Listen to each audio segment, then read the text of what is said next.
Keberadaan Khilafatul Muslimin memang agak berbeda dibandingkan dengan kelompok-kelompok Islam pengusung khilafah lainnya. Meski sama-sama mengusung gagasan khilafah dan bahkan sudah memilih seorang khalifah, namun tidak berorientasi pada kekuasaan. Kemudian membedakan paham khilafah yang Anda pahami dan juga teman-teman lainnya dengan misalnya saya sebut ada beberapa organisasi terlarang yang dilarang oleh pemerintah, tentunya HTI, kemudian juga NII. Apa yang kemudian membedakan secara spesifik sih? Yang membedakan barangkali diantaranya definisi juga, mendefinisikan khilafah itu, ya kan? Kalau kami di Khilafatul Muslimin meyakini bahwa khilafah itu adalah wadah umat dalam bersatu. Bahkan bukan hanya umat yang beragama Islam yang wajib bersatu. Non-Islam pun kita ajak untuk bergabung dalam khilafahan dipimpin seorang khalifah. Dan sifatnya seluruh dunia, tidak dibatasi tanah air gitu. Jadi bukan dalam rangka untuk memberontak, bukan dalam rangka merebut kekuasaan. Ya kan? Kalau bagaimana pandangan soal HTI, NII begitu? Kalau mereka barangkali alam saya juga nggak tahu karena saya juga tidak pernah bergabung dengan mereka. Tapi kalau baca-baca bukunya barangkali kalau mereka memahami khilafah itu adalah sebuah negara khilafah yang harus berkuasa, yang harus punya wilayah, nah gitu. Barangkali seperti itu. Maka mereka merencanakan untuk menggulingkan kekuasaan. Ya kalau masih lemah barangkali enggak. Tapi kalau kita tidak, insya Allah kita tidak sama sekali niat untuk menggulingkan kekuasaan. Karena tidak ada sunahnya juga kita menegakkan Islam dengan merebut kekuasaan. Kalau dalam keyakinan kami, kekuasaan itu adalah anugerah dari Allah. Allah akan berikan kepada orang-orang yang beriman dan beramal soleh bahwa mereka akan diberikan kekuasaan. Ini dalam Quran surat An-Nur ayat ke-55. Allah berjanji begitu.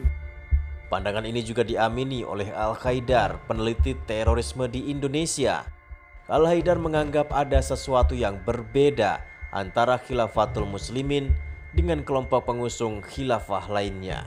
Jadi ini merupakan satu indikasi bahwa mereka melakukan eufemisme atau pelembutan atau mengurangi kadar atau nilai dari makna khilafah itu sendiri.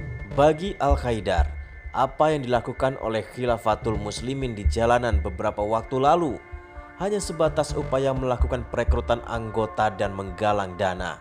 Sebab menurutnya agak sulit mewujudkan khilafah hanya dengan berdasar konvoi-konvoi kendaraan saja.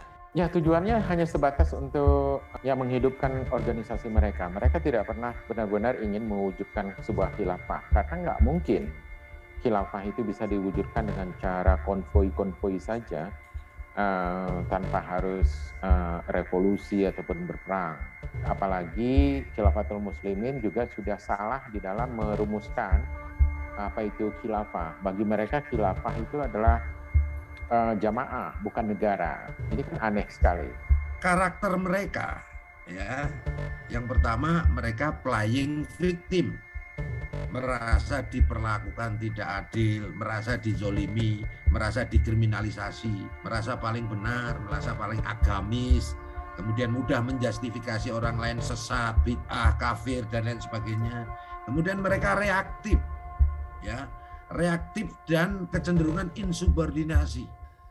Indikasi kuat itu belum terdaftar di Kemenkumham ataupun di Kementerian Dalam Negeri sebagai ormas Kemudian yang paling bahaya karena paham takfiri dengan mengkafirkan terhadap orang lain yang berbeda, kelompok yang berbeda, termasuk mengkafirkan negara ini, maka mereka kecenderungan menghalalkan segala cara atas nama agama.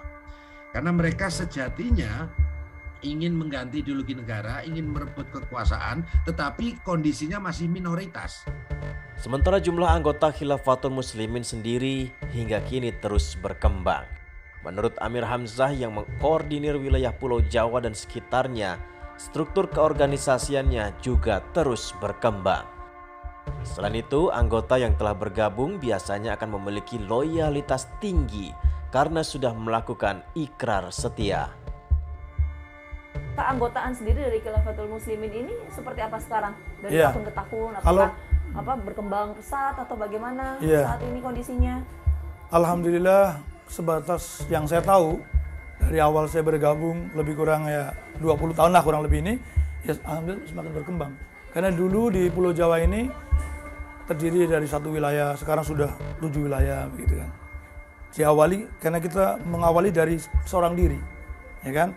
Jadi sebagaimana sudah diketahui bahwa khilafah ini Khilafatul Muslimin itu bukan sebuah wadah yang dibuat oleh Ustaz Abdul Qadir Baraja, bukan, tetapi suatu wadah kesatuan umat. Diawali dari seorang diri, kemudian berubah menjadi perwakilan setingkat kemas'ulan, itu kemudian yang terendah, kemudian menjadi umul qura, menjadi wilayah, dari satu kemudian jadi daulah, dari satu daulah menjadi 3 daulah dan sebagainya. Oke, jadi apakah memang menyebar di 34 provinsi atau hanya berfokus di provinsi tertentu atau bagaimana? Alhamdulillah, karena Islam itu rahmatan lil alamin, ini di seluruh Indonesia bahkan sampai di luar negeri, ya kan?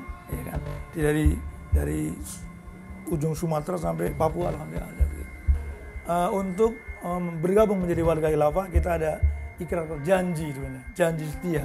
Janji setia sebenarnya sering disebut dengan istilah beat. Beat itu kan janji setia, ya kan? Tapi karena memang istilah beat kadang-kadang sudah cemar sehingga kadang-kadang kita mengatakan janji setia. Tapi hanya beat janji setia kepada siapa? Kepada Allah, ya kan? Di antara ikrar janji setia metode bergabung kepada jamaah ini, wallahi demi Allah saya berbeat atau berjanji setia kepada Allah, ya kan, dengan tulus ikhlas bahwasanya 1, saya tidak akan menyekutukan Allah dengan sesuatu apapun juga. 2, saya tidak akan mencuri, tidak akan berzina, berdusta dan mendustakan larangan Allah. 3, saya siap sedia berkorban saya siap sedia mendengar dan taat kepada perintah Allah, taat kepada Rasulullah dan kepada ulil amri saya kapanpun dan dimanapun. Dan saya siap sedia berkorban apa saja sesuai dengan kemampuan saya demi tegaknya ajaran Allah dan Rasulnya. Dan 4, apabila ternyata di kelak kemudian hari saya sengaja melanggar dan atau mengkhianati beat yang saya catatkan ini, maka saya bersedia dan rela dituntut sepanjang kalian hukum Islam. Semoga Allah menerima pernyataan biasa ini dan memandikan saya dalam melaksanakan tugas suci li'ilahi kalimatillah serta mengampuni dan beri saya. Amin. Itu ikrar yang diucapkan dan setelah itu resmi bergabung. Tapi itu sarannya kalau itu orang agama Islam. Kalau dia bukan non-Islam, karena ada yang bergabung juga, dia berjanji sesuai dengan agamanya mereka. Dan mereka tidak diwajibkan menjalankan syarat Islam, karena mereka bukan Islam kan. Tapi wajib ikut taat kepada khalifah pemimpin tertinggi di khilafah ini. Begitu.